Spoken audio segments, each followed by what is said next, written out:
Então, o que a gente tem aqui? Ó? A gente tem, por exemplo, quais são as nossas cores básicas? Nossas cores básicas são o R, o G e o B. Foi isso que você aprendeu lá na escolinha? O R é o vermelho, né? O G é o verde, né?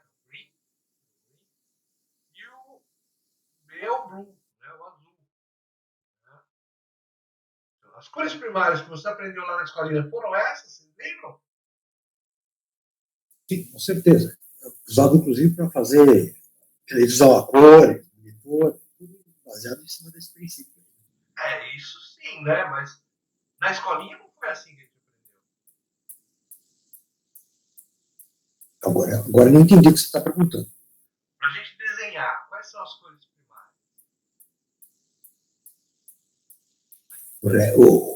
O vermelho, o azul e o verde.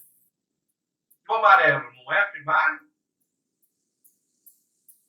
Não, o amarelo, ele depende de como você vai montar isso, né? Se for por adição ou por subtração, né? Exatamente. Então, o que acontece? Então, vamos juntar aí as coisas para ver se a gente consegue, né, desvendar aqui esse mistério. Então, quando a gente vai fazer soma de cores, ou seja, soma de efeitos na nossa retina, de percepção, né? Então, as cores primárias são justamente o vermelho, o verde e o azul, né? O RGB. Então, por exemplo, nossa televisão, como bem disse o Ezio, a televisão ela tem lá pigmentos, né? Vermelhos, verdes e azuis para fazer todas as cores. Né? Então, aí, por exemplo, o vermelho e o verde, eu vou ter o amarelo. Se eu pegar o azul, né? E o verde, eu vou ter o ciano aqui no meio. Né? Então, vermelho e azul, a gente vai ter o magenta. Né? E se a gente juntar todas as três, eu vou ter o quê? Eu vou ter o branco. Né? Então, aqui, eu tenho as três cores primárias, tanto. Né? Então, quando a gente fala de subtração, é o quê? É de soma, perdão, é soma de efeito. Então, por exemplo, quando a gente está fazendo uso de luzes, né? Que é o efeito que a gente tem, por exemplo, no seu celular aí, na televisão, no cinema. Né? Então, para eles, o efeito é de soma. Né? Então, aí, nesse caso, as cores básicas são o vermelho, o verde e o azul. Bom, agora, na impressora, quando você compra a impressora, você tem o quê? Você tem como cores básicas para fazer e montar as outras, você tem justamente o amarelo, o ciano e o magenta. Porque essas três cores são cores também primárias, mas como você coloca, né, um nível de subtração. Então, o que eu tenho na folha branca? A folha branca é uma folha que, por exemplo, não absorve nenhuma radiação. Toda a radiação que chega nela, ela joga para fora, reflete. Né? Aí, quando você vai lá e passa, por exemplo, um lápis amarelo, você está fazendo o quê? Você está filtrando, né, ou seja, você está subtraindo, né, daquela possibilidade todas as coisas exceto o amarelo. Tá? Então, ali, quando a gente utiliza a impressora, quando a gente utiliza artes gráficas, né, a gente está fazendo o quê? A gente está fazendo uma subtração. Eu tenho uma base que é branca, ou seja, que reflete todas as cores, e aí os meus pigmentos, né, que eu vou colocar por cima, eles vão fazer o quê? Eles vão fazer uma subtração do que é refletido. Tudo bem, pessoal? Dúvidas?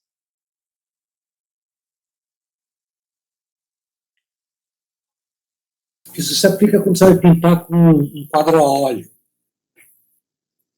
Você tem que somar as cores para conseguir fazer o que você precisa, certo? Exato. Então, ali você faz o seu filtro antes ali da paleta, né? Isso. Exatamente.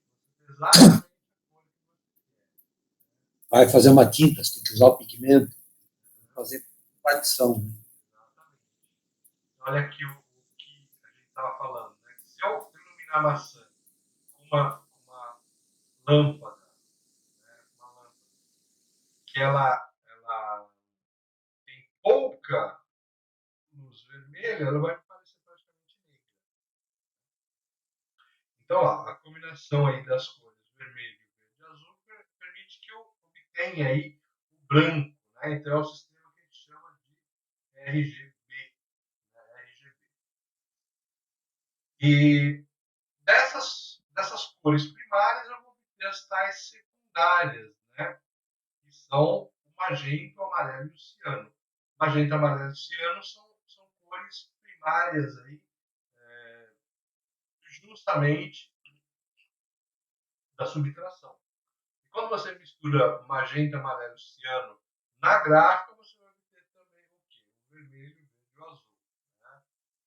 Então, essas três cores aí, se a gente dosar ela em quantidade, né, você vai ter qualquer efeito de cor aí. Tá bom?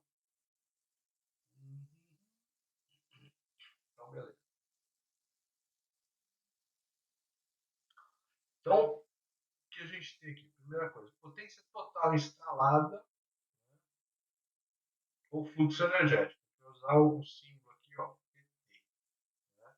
E a unidade é watt ou quilowatt. Então, é a soma de potência do, do que eu estou usando em iluminação. Né? Então, a potência aí ela vai ser justamente, né, a potência da lâmpada, né, multiplicada, obviamente, pela quantidade de lâmpadas que eu vou estar trazendo. Uma N lâmpadas aí, né, então eu vou ter essa potência dele. Tá? Eventualmente, né, a gente vai ter que utilizar, aí, por exemplo, reator, indutor, transformador. Né, então, isso aí a gente vai também utilizar. Né? Então, qual é a potência total aí da gente? Né? Ela vai ser justamente o número de lâmpadas que a gente vai estar utilizando, mais o W, que é a potência consumida pelo conjunto, lâmpada mais acessório. Se eu dividir por 1000, eu tenho esse valor em quilowatts. Tá? Se eu não dividir por 1000, eu tenho o valor dela em watts. Tá ótimo. Densidade de potência. Então, eu vou usar o símbolo D e vai ser watts por metro quadrado. Então, é a potência total instalada em watts, mais dividido aí pela área. Né? Dividido pela área. Então, eu vou ter aí a minha potência por metro quadrado. Né? Então, vai ser útil para a gente mencionar não só esses, né, nossos projetos, mas também ar-condicionado, né, sistemas elétricos aí de instalação. Então, ele vai ser utilizado em outros itens. Tá?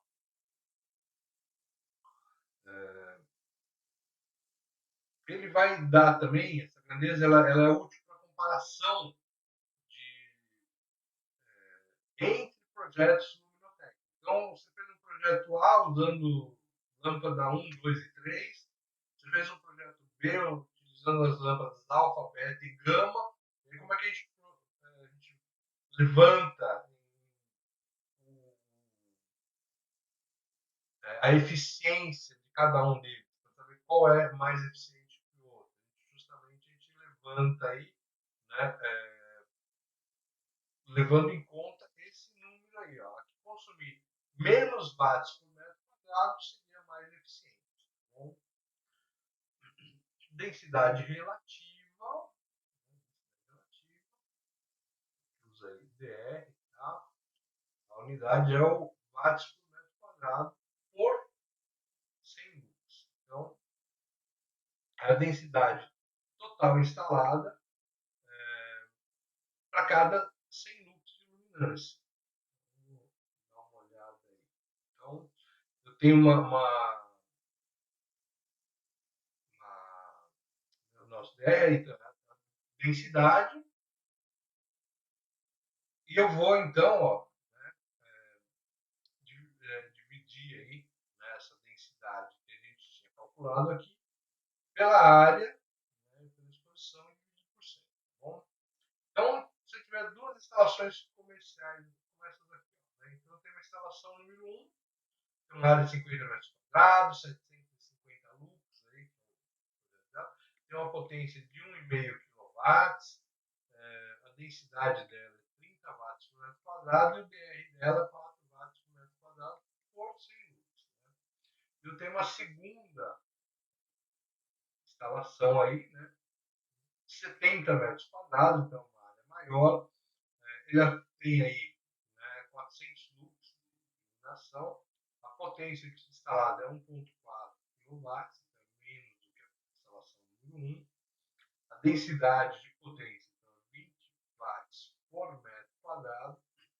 E o DR dela é de 5 watts por metro quadrado por 100 lux. Né? Então, olhando essas duas aí, o que acontece?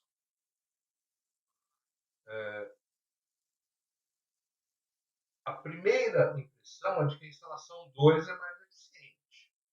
Né? Então, por quê? Porque ela tem aí uma área maior, ela tem uma potência, né, menor, né? Então a gente pensa que ela é um pouco melhor, né? Mas não a nível de densidade. Né? Então, como é que é a densidade de potência, então? Na D1, né, 1.500 por 50. Então, tá aqui, ó. E os 1.500, né, 1.500, dividir pela área dessa. Então, eu tive a densidade. No outro, eu vou ter, né, então, deu uns 30 watts por metro quadrado. Na segunda instalação, a mesma coisa. 1,4, dividir pela área, né, então, eu vou ter uma densidade de 20 watts por metro quadrado. Mas se a gente pega a eficiência a nível de luminância, né, então eu tenho que a luminância do P1 é 750 watts, então tá aqui, 750 lux. Né? E no quarto, né, na instalação 2, ela é 400. Né? Então, o que ocorre aí? Né?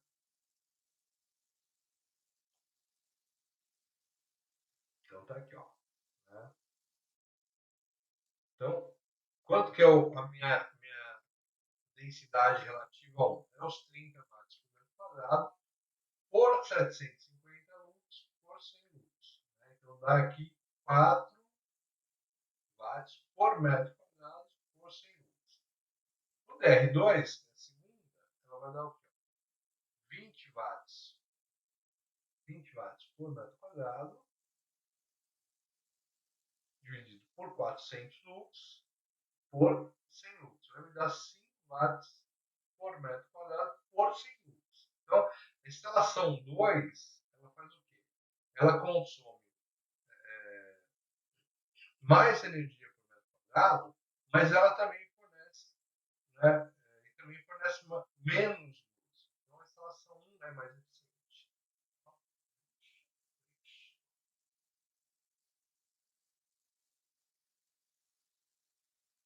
Beleza.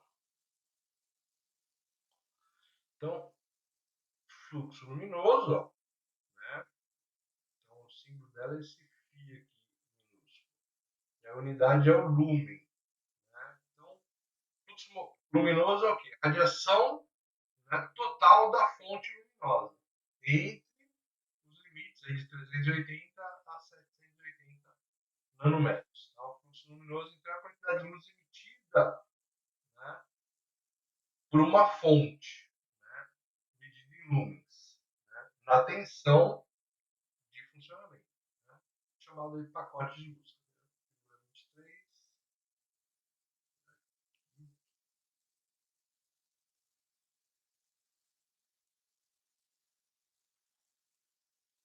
Tá aqui, ó. Então, é o quanto de fonte de luz que ela emite. Né? Eficiência energética, né? Então, o símbolo é esse eta W, né, ou K. E a unidade é lumen por watt. Então, cada lâmpada aí, ela tem diferente, né, fluxos luminosos. Né? Elas irradiam diferentes fluxos luminosos. E também, né, elas se diferenciam pelas potências que consomem em cima dela. Então, para a gente poder comparar, eu preciso saber quantos lumens são gerados por watt consumido. Então, nessa grandeza, a gente chama ou de eficiência energética ou de rendimento. Né? Então, a gente tem um exemplo aqui, ó, as lâmpadas incandescentes. Aí, tá? A eficiência energética em lumens por watt é o quê? De 10 a 15%. Né? 10 a 15%. É muito pouco aí. É muito pouco.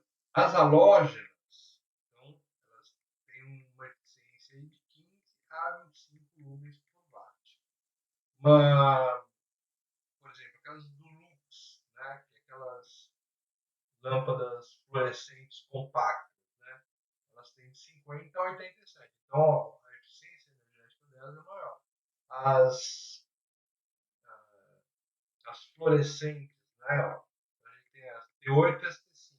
A T8 é de 66 a 93 lumens por watt, enquanto a Luminux de 70 a 120 lumens por watt. E o topo aqui é de sódio, né? De 80 a 140 lumens por watt. Então aqui gera mais lumens por watt aí que ela consome. Tá? Então tem uma melhor eficiência. Tá? E aí você tem uma escalinha aí, né, de como é que ela se comporta. Tá?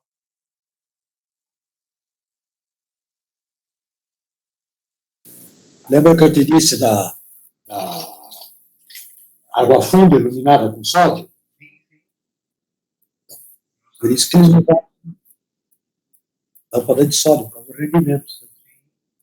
Você vai utilizar menos lâmpadas e iluminar mais. Sim. Então, uma característica dela. Aí não tem o LED nessa tabela. Não, infelizmente aqui o nosso amigo ainda não tem um LED. Infelizmente não tem. Tá? Mas ela tem um rendimento aí bom, né?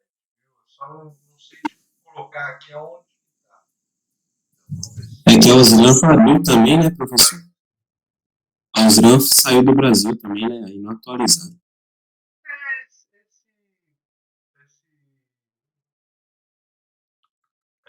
Esse projeto aqui deles é bem antigo realmente. E a Osram, eu não sei como é que ela está no mercado, realmente eu não sei. Mas se ela saiu do Brasil, tem motivo de ficar investindo, né, nessa colocação. Né? Eficiência energética. Vamos ver se a gente. Deixa eu só ver aqui, peraí.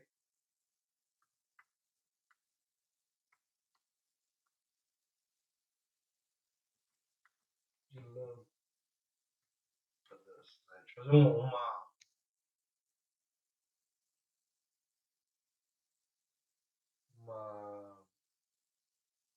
Chega perto de 83%, se não estou enganado. 83. O LED. Se eu não estou enganado, é isso. Beleza. Ela está aqui, então, um pouquinho abaixo da de sódio. Né? 83, né? Ela está ali junto com a de sódio. Né? Beleza. Bom, aí o que acontece? Eu preciso pensar também, não só, né, na lâmpada, mas eu preciso pensar no conjunto. Né? Então, a gente tem que pensar aí no rendimento também da luminária. Cada luminária também tem um rendimento, tá bom? Então, ela é a razão do fluxo luminoso emitido pela luminária em relação aos fluxos individuais que estão chegando nela. Tá? Então, o que acontece? Uma luminária, ela vai fazer o quê? Ela vai ajudar eventualmente a isso, mas às vezes ela atrapalha também, né? Então ela tem um equipamento também que precisa levar em conta, né? O conjunto aqui dele deve ser pensado nisso. Tá?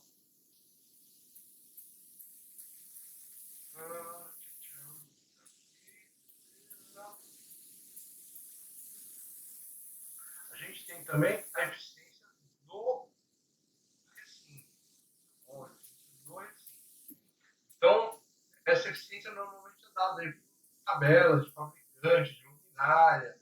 Então, ela vai relacionar o quê? Vai relacionar o índice do recinto para identificar, né, quanto que ele pode, quanto que ele vai absorver.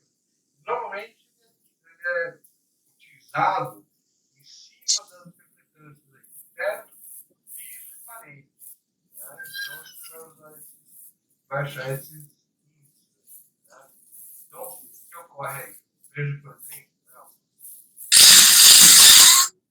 num ponto determinado, vamos supor, se eu tiver a parede pintada de branco, ela vai ter um certo rendimento. Se essa parede for pintada de azul, marrom, preto, o rendimento é totalmente diferente. Né? Então, eu não tenho certeza nenhuma dos problemas. Eu não tenho nenhum rendimento. Tá? Então, isso vai acabar gerando o índice do recinto. Né? O carro. Esse índice do recinto normalmente é dado, né, pela relação aí das dimensões. Bom, então, se a gente cair A vezes B pela altura dividido por A mais B. Então, A e B são justamente os comprimentos. Se a gente tem iluminação direta, então a relação aí, ela muda aí. Né? E sempre que esse H aqui é o que a gente chama de pé direito útil. Vamos supor que eu tenho uma luminária aqui, essa luminária é pendente. Então, o meu pé direito útil é justamente a altura da luminária até o plano de trabalho. Né? Então, esse é o pé direito útil que a gente trabalha. Tá?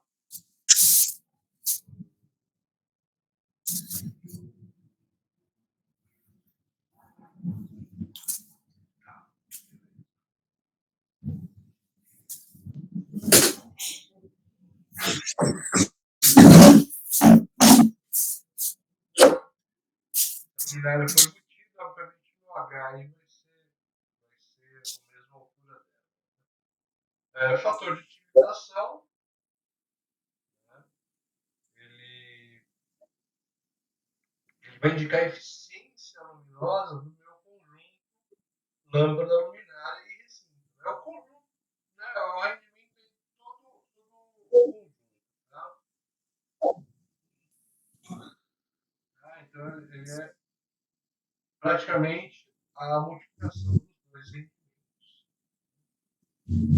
Fator de diferenciação, fator de manutenção. O que ocorre? A luminária, né, ela precisa ser limpa, né? Ela precisa sofrer manutenção. E esse fator, né, de depreciação, ele faz com que a luminária ela vai não iluminar direito e, consequentemente, aquilo que a gente pretendia, né, fazer com a iluminação, a gente perde por conta justamente da falta, né, de manutenção. Então, depois de um tempo, todo o sistema, né, tem uma depreciação da luminância dele. Por quê? Justamente porque eu tenho acúmulo de poeira sobre lâmpada, luminária e tal. Então, a gente tenta compensar isso aí com um fator de purificação aí, que eu utilizo nos cálculos. Né? Aquele tipo de fator que você coloca, levando em conta que o seu sistema vai ficar sujo, que ele vai ser limpo só, né, daqui a algum tempo. Então a gente compensa isso colocando mais iluminação no local. Né? Então ele vai, esse fator aí evita que o nível de luminância atinge aí valores abaixo dos níveis recomendados. A gente tem, na prática, esse anexo 4, tabela 4.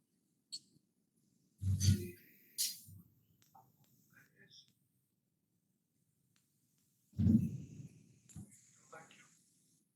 Não, mas...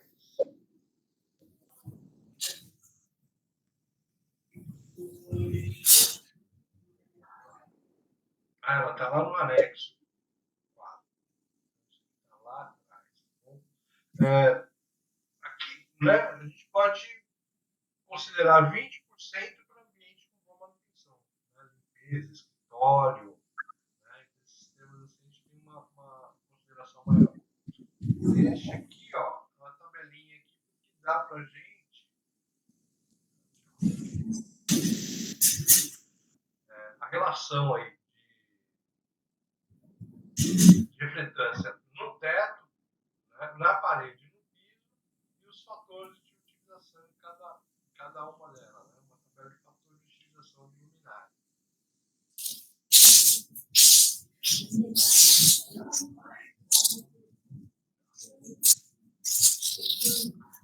Nível de luminância, né, que é o tal do lux, né, o lux, que é o lumen por metro quadrado. Então é a luz que uma lâmpada irradia aí, né, relacionada com a superfície, na qual incide a grandeza.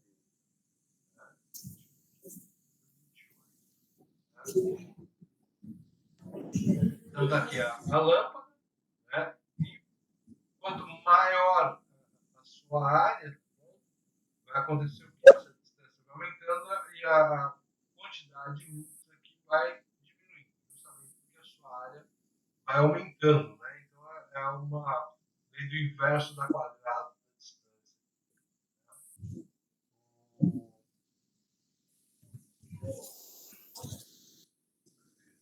Então, o meu E, né, é justamente a relação de lumen pela área, tá? Ou intensidade luminosa. Né? Na prática, aí é a quantidade de luz no ambiente. Né? E ela vai ser medida com o luxímetro. Então, o luxímetro vai fazer essa medida aí.